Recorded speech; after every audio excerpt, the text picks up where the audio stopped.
Item Number, SCP-126. Object Class, Euclid. Name, Invisible Friend. Description: SCP-126 is an invisible and intangible entity that can only be identified via sound. SCP-126 is sentient, with the ability to speak in multiple languages in a female voice and engage in conversation with any subject within range. To date, no method by which SCP-126 can be visually detected has been devised, as SCP-126 does not appear to emit any kind of light, radiation, heat, or electromagnetic energy. SCP-126 does appear to occupy an area, as evidenced by the ability to triangulate its suggested location via its voice. SCP-126 also emits sound when moving, consistent with footsteps made by a human subject wearing high heels with a mass of approximately 55 to 60 kilograms, though no depressions can be seen in any floor materials and pressure sensors do not register any kind of presence. SCP-126 cannot pass through barriers that would prevent a normal human subject from passing, such as a closed door, but solid objects can be pushed through the space it occupies without any effect. For unknown reasons, SCP-126 will comply with any request for it to follow a specific human subject or move to a specific location without question, though it may move away afterwards or if it is not able to physically comply with the request. SCP-126 will engage in conversation with any personnel within its containment cell, preferring topics such as art, nature, and philosophy. SCP-126 exhibits knowledge of current topics and intelligence consistent with that of a college graduate, as well as moderate attention deficit disorder. SCP-126 will regularly change language without reason and stray off topic while conversing without warning.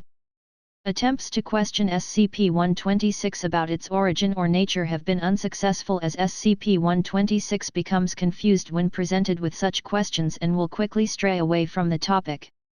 Despite not appearing to use or need any furniture or appliances, SCP-126 will request such items as a bed, dresser, mirror and other sundries if not present, and is more likely to stay within a room if such items are available. A small number of personnel exhibit anomalous behavior after engaging in conversation with SCP-126, including but not limited to believing that they have known SCP-126 for many years and that SCP-126 is a close friend or loved one. If not treated, these subjects will begin to ignore basic needs in order to continue conversing with SCP-126, eventually dying from dehydration or starvation. SCP-126 was discovered in a suburban home and redacted after several reports of the house being haunted.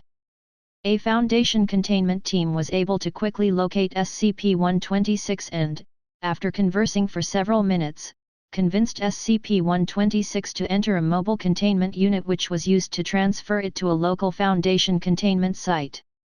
Special Containment Procedures: SCP-126 is kept within a standard Euclid-class humanoid containment cell despite not having needs consistent with that of a normal human or any kind of nourishment, as this environment has proven the most effective in keeping SCP-126 contained. In case of a containment breach, acoustic sensors embedded within SCP-126's containment cell, as well as the entire wing in which SCP-126's cell is housed, can be used to locate SCP-126. Firm but polite verbal requests for SCP-126 to return to its cell are to be given until it complies. Personnel interacting with SCP-126 must undergo regular psychiatric screening, and personnel exhibiting emotional attachment to SCP-126 must be administered a Class B amnestic and reassigned. Item Number, SCP-127. Object Class, Safe. Name, The Living Gun. Description: SCP-127, upon first glance, appears to be a standard MP5K submachine gun. Tests have revealed that aside from the outer steel shell, the entirety of the firearm is organic and alive. The weapon's ammunition initially appeared to be human-like teeth. However, DNA testing of the bullets resulted in no match to any known species on Earth. SCP-127 features two settings: semi-automatic and fully automatic. An audible groan can be heard when switching between the two. Upon depleting the weapon's magazine, typically 60 shots, it takes between 3 to 5 days to regrow a new supply of ammunition. Attempts to remove the magazine have resulted in failure. It seems to be permanently attached to the weapon. SCP-127 does not seem capable of reproduction at this time. Scans have shown no apparent reproductive organs, and requires no sustenance beyond water, calcium, and protein. SCP-127 was originally located in the house of a Mr. James Unknown. Mr. Unknown was found dead from a heart attack on the night of November 17, 1991. Coroner's reports state that Mr. Unknown died sometime in the morning of November 8, but was not noticed missing until more than a week later. No complications or unusual circumstances were found to lead to his death. Due to his extensive gun collection, the ATF and FBI were notified to collect his weapons.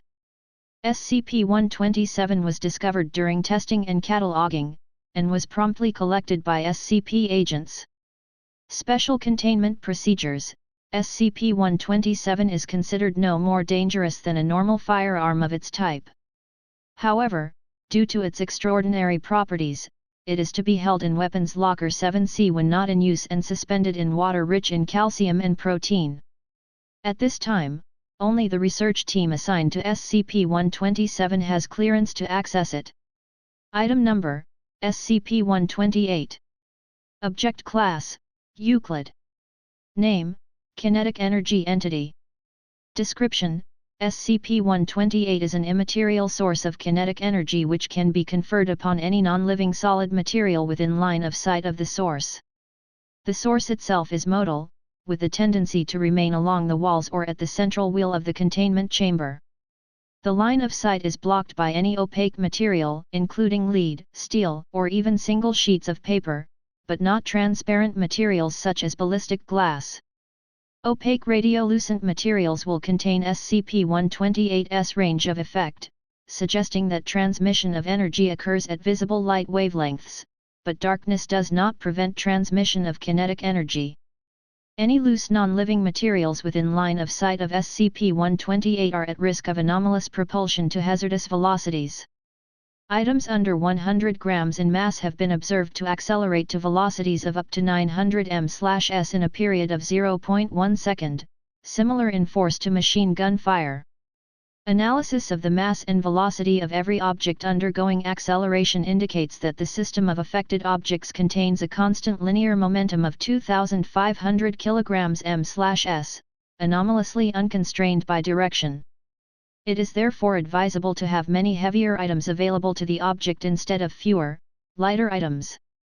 Despite SCP-128's invisible, immaterial form, it has been determined that the entity cannot be compressed into a space under a 2 cm radius sphere.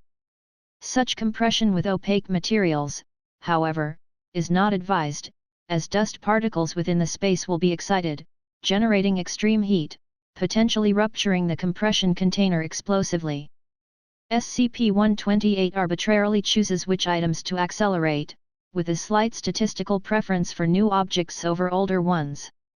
Despite the existence of some form of acceleration choosing, tests do not indicate an active sentience directing the choice, with one exception.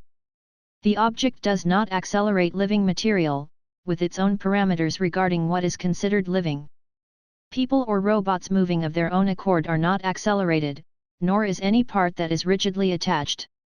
Dead or unconscious people and animals are also not accelerated. Unmoving but conscious test subjects report a light tugging in the presence of SCP-128, which immediately stops at the first sign of movement or animal-like characteristics. Plants and fungi, alive or dead, are similarly not accelerated. Unpowered robots, however, are susceptible to acceleration. Special Containment Procedures. SCP-128 is to be held in a windowless containment chamber with blast-proof doors and walls and a ventilation system that maintains Class 100 cleanroom conditions inside. The interior of the containment chamber is to be monitored remotely by cameras welded in place with protective grating. The speakers and laser monitoring system must be similarly welded into place and protected with grating.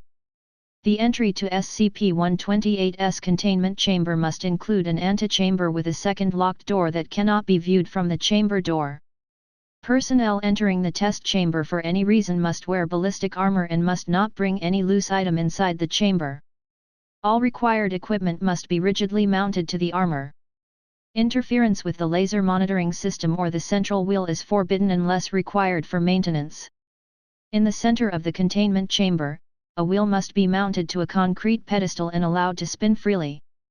Should the wheel be measured to spin at less than 4,000 rpm at any time, all personnel are required to evacuate the containment chamber and foam nozzles will be deployed.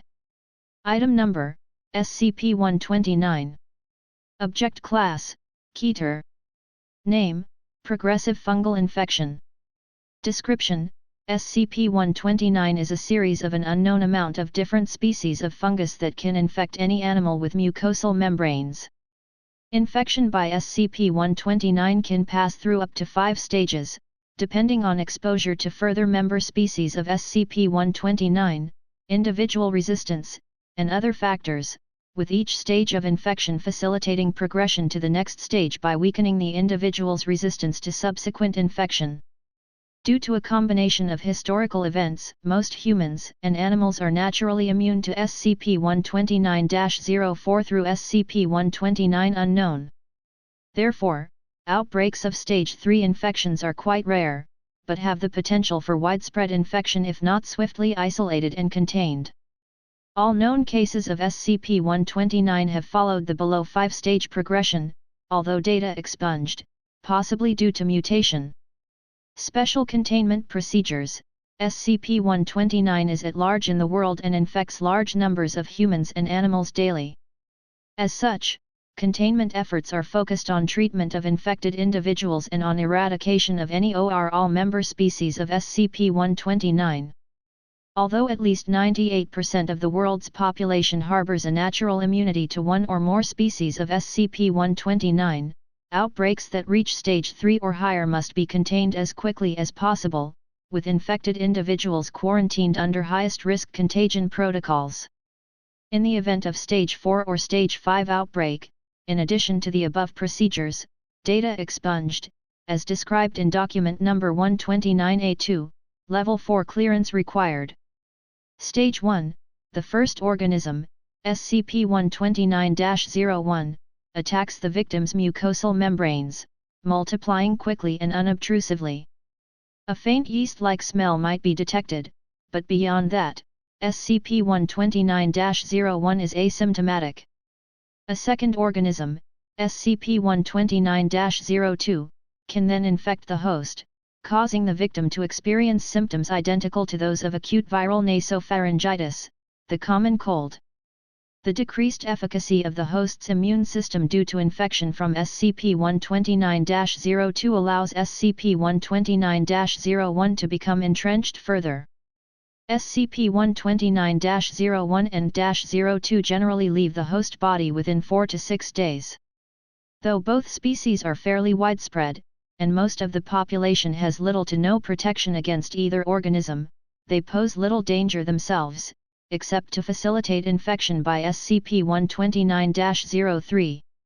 Stage 2, although SCP-129-03 is usually stopped by natural mucus, Stage 1 infection changes the composition of the host's mucus so that the host is significantly less resistant to SCP-129-03.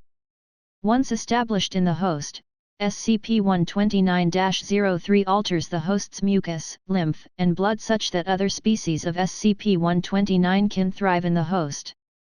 Symptoms of Stage 2 infection include greatly increased mucus production, a nagging cough due to excess phlegm, a lingering low-grade fever, increased sweating and salivating, a somewhat increased preference for vegetables, and the complaint that certain fruit juices taste odd. Infection by SCP-129-03 generally lasts anywhere from 2 weeks to 4 months before being driven out by the immune system, unless the host enters Stage 3 infection. At least unknown % of all humans have experienced Stage 2 infection at some point, but due to natural immunities, in spite of Stage 2 infection, and the relative rarity of Stage 3 species, less than unknown % of that unknown % have passed into Stage 3. Stage 3, in the absence of SCP-129-03, nearly all animals are immune to the 3 species that cause stage 3 infection. However, a small number of stage 2 victims can become infected with one or more of these species. In these cases, the fungal infections become entrenched in the host and cannot be removed without extraordinary measures. Individually, the 3 stage 3 species elicit different symptoms in the host. SCP-129-04 causes increased tear production, lacrimation, slight yellowing of the eyes, data expunged.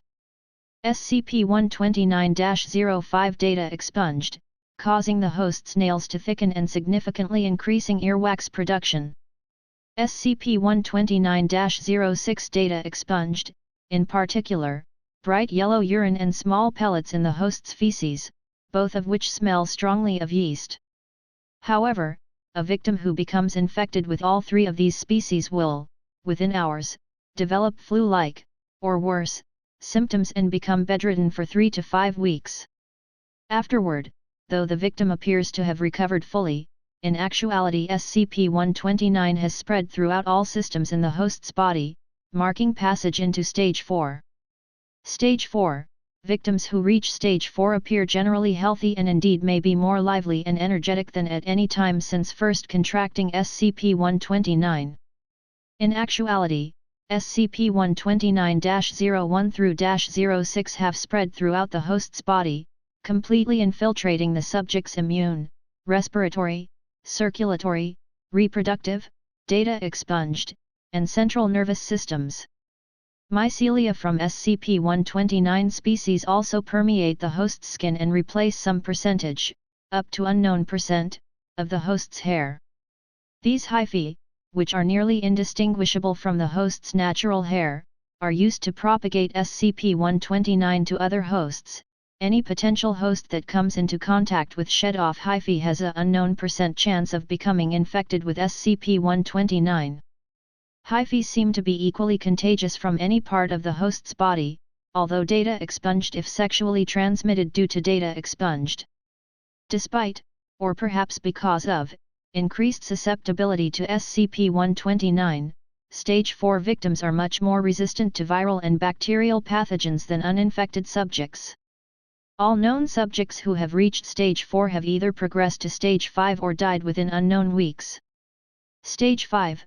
Symptoms of Stage 5 infection depend on a variety of factors, including the particular Stage 5 species that are present, as well as genetic, physiological, environmental, and any number of unknown factors. However, as in Stage 4, all Stage 5 victims are highly contagious and can infect victims who had previously shown complete immunity. Notable manifestations of Stage 5 symptoms. February unknown. Witnesses riding in a commuter train car in data expunged described a woman suddenly blowing up like a balloon and exploding, but instead of blood and viscera, the contents of the car were covered in spores and filaments. Analysis later showed that the victim was infected with SCP-129-09, SCP-129-14, and SCP-129 unknown. All persons and objects in the affected area were quarantined, euthanized, and incinerated per protocol. Unknown casualties, including unknown Foundation personnel. May unknown, following a string of disappearances in data expunged, were tracked to a cave several kilometers from town. Inside, investigators found several pulsating mounds of flesh and vegetative material. Although most were unrecognizable, a few of the entities retained some human characteristics and were identified as some of the missing citizens. Researchers theorize that victims of this combination of SCP-129 would interact normally with the populace, attempting to infect others, until, after a period of time, they would come to the cave. How and why they were brought here is not known. Upon arrival, the victims would be changed into the pulsating vegetative flesh mounds, which appear to be organisms modified to provide a long-term source of sustenance for SCP-129. Analysis suggests the flesh mounds could potentially live for unknown years. Autopsy revealed the presence of SCP-129-10, SCP-129-11, SCP-129-14, and SCP-129 unknown. Site quarantined and sanitized per protocol. Unknown known casualties. Item number, SCP-130. Object Class: Euclid.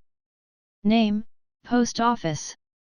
Description: SCP-130 is a post office in Unknown, South Africa, constructed in 1800 Unknown. SCP-130 had been closed in 1900 Unknown and left abandoned for unknown years. The building is in excellent condition for its age, and maintains itself without human intervention, including moderate structural repairs. SCP-130 has been designated a historic site through an agreement with the South African government. 5 times per week at local sunrise and sunset, several bags and boxes will appear in the mail room. The bundles, designated SCP-132, will show only on weekdays, with the exception of current postal holidays for Unknown. Bundles are to be handled as per Special Containment Procedures as above. Inside of the lobby, along with the post office boxes, is a slot labeled for outgoing mail. The slot is able to accept packages up to 40 cm wide and 6 cm high, with no apparent limit for length. Once inserted into the slot, packages disappear, and will eventually turn up in the outgoing mail bundles, if they have not done so previously. Special Containment Procedures: SCP-130 is to be staffed by 12 D-Class, 6 security agents, Level 2/130, and 1 researcher, Level 3/130, twice per day, starting at 1/2 hour before local sunrise and sunset. All staff are to be appropriately uniformed. When not staffed, 2 security agents will remain in the lobby, and 2 additional agents will patrol within the building. Agents are advised not to prevent people from entering the lobby, but to notify MTF Alpha 4, Pony Express, to intercept anyone who receives mail or a package. Twice per day, bundles, SCP-132, will appear in the mail room. The parcels within the bundles are to be sorted by uniformed staff into appropriate bags and placed in a designated vehicle for transport to Site Unknown. Should mail arrive with the following addresses, redacted, follow Procedure Franklin 16, detailed in Addendum 130-2. Otherwise, mail will be checked under standard practices for any items of interest. Objects are not to be placed for outgoing mail unless certified orders are given by O5 Unknown. Procedure Franklin 17 outlines the protocol used in these cases. Should anyone else enter SCP-130 to use the outgoing mail slot, they are to be permitted to do so, then intercepted by MTF Alpha 4 as soon as possible for questioning. The incident is to be reviewed through security tapes and the outgoing mail watched for in subsequent bundles and checked through the list of previous parcels delivered.